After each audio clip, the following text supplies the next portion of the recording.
Suti madam oire mayam du loina thoknakre. Jack na, oi, ngaiko. Jackie na, airo. Jack na, nang di kaigi, chalo, nang nate. Tina karimta thausadana masu thoke tawbaga. Jack sangat na, ngaiko ay se kanado no. Tina na, kaino Jack, ha, nana pamisi kaino ba? Jack na, ay na pamisi nang ni kangdro. Tina na, mina haido karino karimta khanba ngamdraba. Jack na, nang na ama haibada ay na sama hina kangmano bani. Tina na, nanga ngang nangam japonte, ay sale. Jack na, oi, ngasi Friday, Sunday da senfam du puraga thoro. Tina na, hoji pai kesu pai kro, kya no haro. Jack na, ay ke haikige, ay wani ro ngang de. Tina na, adui di Sunday gi wafam du kaidobe yom haire ino. Jack na, kong gadra na amo haibi be wani kaino. Tina na, ay kaude. Adu hairamaga Tina thokre, Jack su maningdagi tanarei. Ngaurabi mai thongda leiting liba nungsibi nangi. Nakandagi Ronik na, isay amay ko. Jack na, kadoriba. Ronik na, isa nubi fasabi se senazay ba? Jack na, yani sanabi haide ay dum senazage. Ronik na, nang ne kiri se, nang di kut katore hai ba pau dai da. Jack pakat na, as inatani bai, nang sidi matang na di, nubani gaino, nong pado takwe ay na. Ronik na, ay sunupani gaino, subtak taksaro, ako'y bazi na manang kradi, hingbay walay te. Jack na, yang kigali na, lore. Ronik na, kiwe na tebo, respect ni. Jack na, respect yu wadi ay su ipada kain sa tida. Adubo wakal sinayarak tradi, potana bulambi tirakoni. Ronik na, yang wale, chalo, bye. Jack na, okay, bye. Asum na magi maikegi bas tongdo na mayung da hanagre.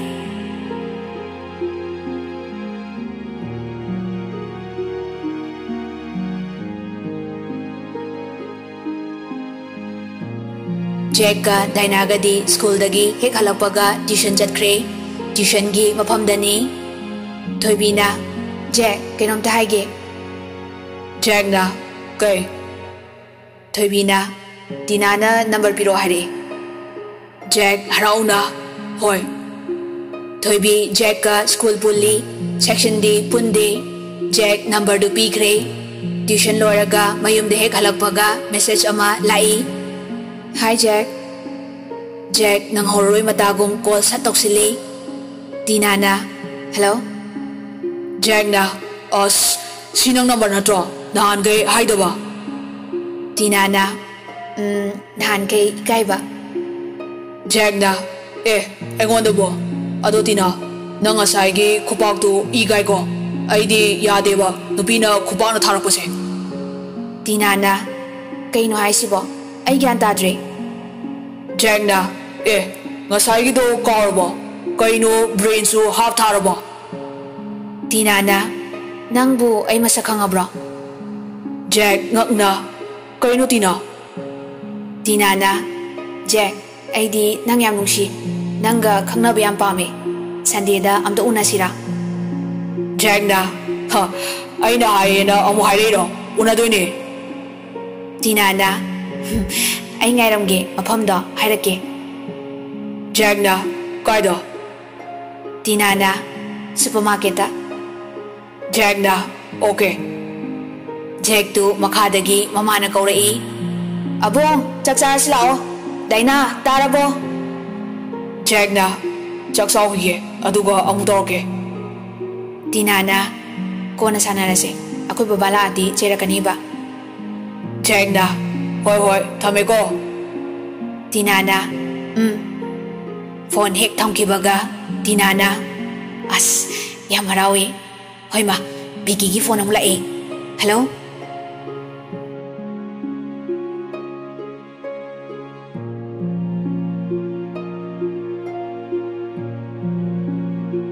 Somdana Jack hogi family punna chak charingayda Pritamna Abong nangi account da 5 lakhs hapani ngasi amu 5 amaga hapige na yenglubani 20,000 walami kaida sinakre Jack na thaba amagi sinakre Dainadi pakhat bahore mamasu pakhatli maramdi mapasu sathi Jack su sathi banina khanarakadra pakhatsai Fana sathi rabasu Pritam macha Jack pudi aduki matik sijai ma hek popadagi Pritam dawyaba amadi nungaiba watapadaba imung oirakpanina mapu mabongna hinglingaida Jack na sauradi waradi imung suwagani itatatana hairami aduna mana hairigai ngasi phawba yaraga lakpani Pritamna adubo haibani kai maramgino Jack na imanaba anigi admission tawbaine Pritamna Erika ligaro Jack na nate Jackie ga Tinaga Pritam nokfet tawraga aine MLA oraga minung sidi ichana helaba Jack na nasa oibene Pritamna hoi kaide da migi matengbu panglabadi phai nisaga charam labadi baba sauni ko Jack na changak tu chase Pritamna hoi charo Mapa chak saba toklaga hawatkhre Dainana akoi Jackidi bankta paisa mayam thami aigidi Priyana isagisu leida Jack na phamale ayokpa nangbu nathiwong bijaise farabane Dainana chaksina namaiduda langakchani Priyana abong nang sidi Jack ti khangdabanina machebu sum nungsibagi laknajabani macha popo oirabasu Priya Jack to oina hek chei macha Daina budi yamna nungsijei chaba thappa loiraga mai kada changlai Priya su mai kada changlai Pritamna abong tongkraba Priyana tumde laik pahawi Pritamna fare Priya nomata sauraga mapuroibada wangangjade yamki na chatsai adubu ngasidi kitang saurangnana moiba icha anima chapmanaba midyengda yengbiu Pritamna karino nangna hainingrido Priyana phana pamdrabasu nungsidrabasu tamona lauramba ichedugi machani Daina se atopagi inate tamogi ine Pritamna aine isanate haikrabo Priyana tamoga eiga phana kuina khangnare ahalna yadabadagi tamo nupi ama thiki icheduna angang se hek poklamaga laikhidraba matung tamona kai haikige mama kainaraba ichasigi asengbo mama oibiu haikiba natra aina phana tamobu nungsirabasu atombi oirakibase tamogi ngakta nate Dainagi anamba khalagani aigidi ngasi phawba hek poksaba ichani ngoli khalibani tamona icha Dainabu he nasana tabadona khanbado ai nuaite aduna su maram oiraga abungna su akhunba ayokpa orphan he laknai masi engodadi thamoy yamna kai Pritamna o tumase sereng thiau khidro aide tume he Priyana kari mapam sano asuk mabu phatabasibo matungdadi nasano pase ai phuni ko hayorisini Pritamna ngamgadro nongsadabu phuba Priyana yare pothabiro makhata biraglanu Pritam nokmi tungkre somda masano padi mondrang sanari Jack na ita thajarudana nangna number hanglapa Ungaw re wakhalse ngamkhai leitre nungai bagi Dainana yam ware paktre nang chemistry gi note to ong tapiro Jack na aidi lok to bakaure huranbi ai tinau na doine Sunday da ado noi sai di phone paidro akoi di paikre Dainana aya aduga madi paidina pairadi call torakani Jack karem naraga aya adudi kamai tongdi yam nungai tebo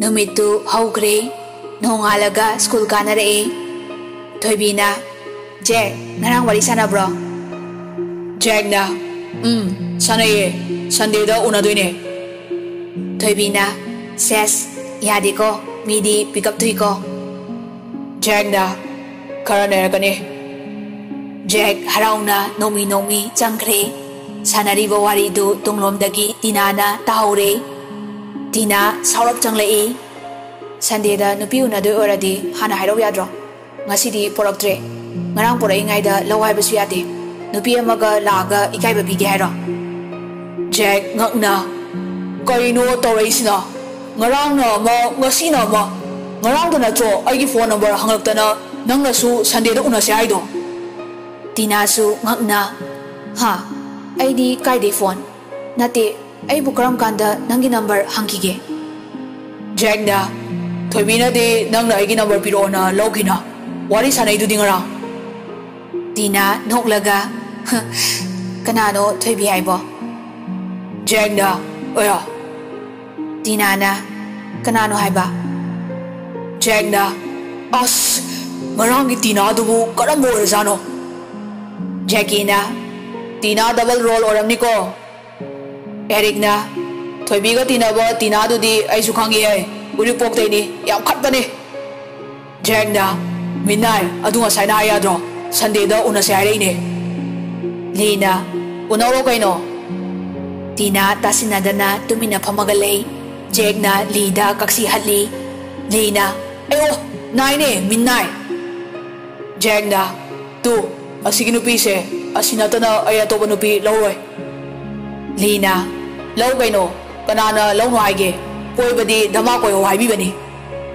Lidi monghadana phagi am dawali magi wahi duda mayam nokbaduda Tina su masidi nokthoklori Tina na nokpo uraga Jack na wow khufazado pamu brakangde dan gai suno kanokte Eric na Tina nang nokningladi akoi li da leiro Jack na kai ba Eric na wari ni ba pukase lukhatlakpasina tukatchadra Jack na atay da ludrasu swai matang sidi rawon de hena phaloi Jackie na as ware he mabung ama yawi haibe respect su kaim leite Lina nang na marola ba aina Eric tagi tha humni halise dong ta an sajade nang di mabung sajaning basina han badi Tina dagi minute ama kha oramni mayam du amuka sunoi Jackie na April Fool da poponang tumilayo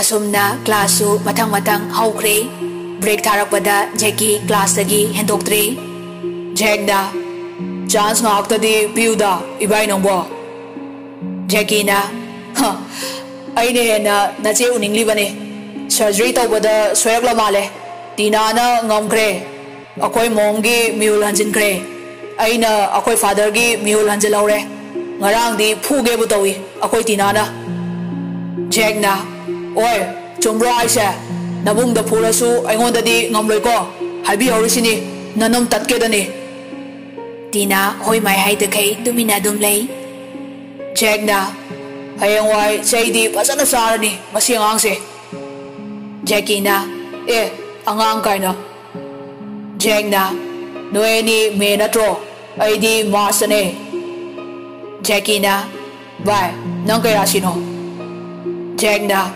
singane Jackie na numiti Jack na Saturday Jackie na bapre lamtagi thangza adusu singarasi Tina take care yadre I am to uninge Jackie hotana chen kre Jack nomi oi amto yang oda Tina hairubadagi hena leithokre Jack na sia usitene fajarakpase adumaina sakakna bro khangaude belsu takre Jack na bit kate he mayam matang changnare oza leirasu Jack Tina bu yengbadi lepte oza na oi masi Jack si nungti igini mai mamit si nupi rom da leiramni mitto yumda ngaya hanjin miro lekai yam koining bro Ozaduna question ama hangi adusu adum chumna khomi. Ozana Oh mit lekai ko jarasu nadi singmale.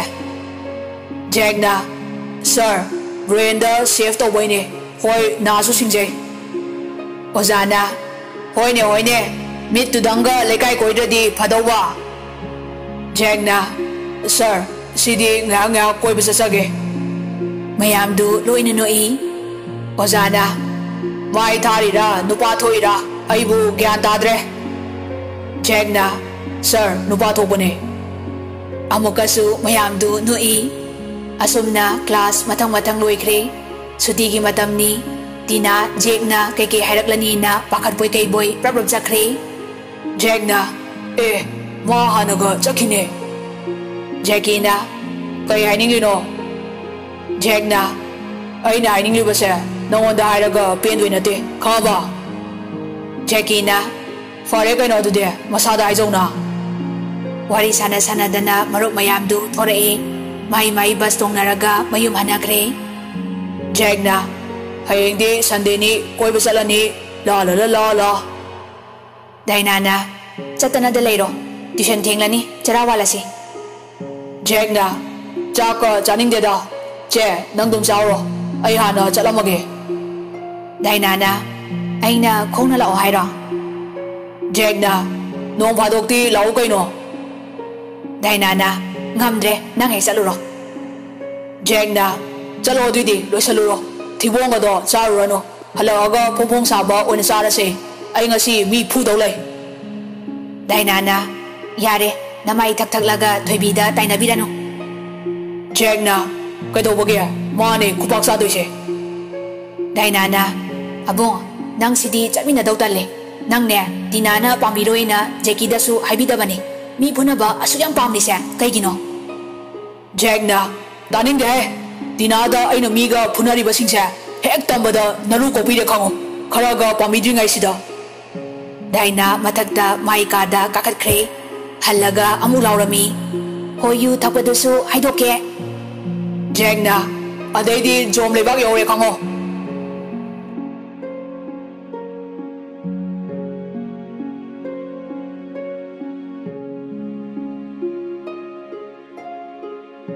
Somdana Dinana Jackie aigi admission gi paisa kya changki ge. Jackie na khongde. Dinana hairo sasat.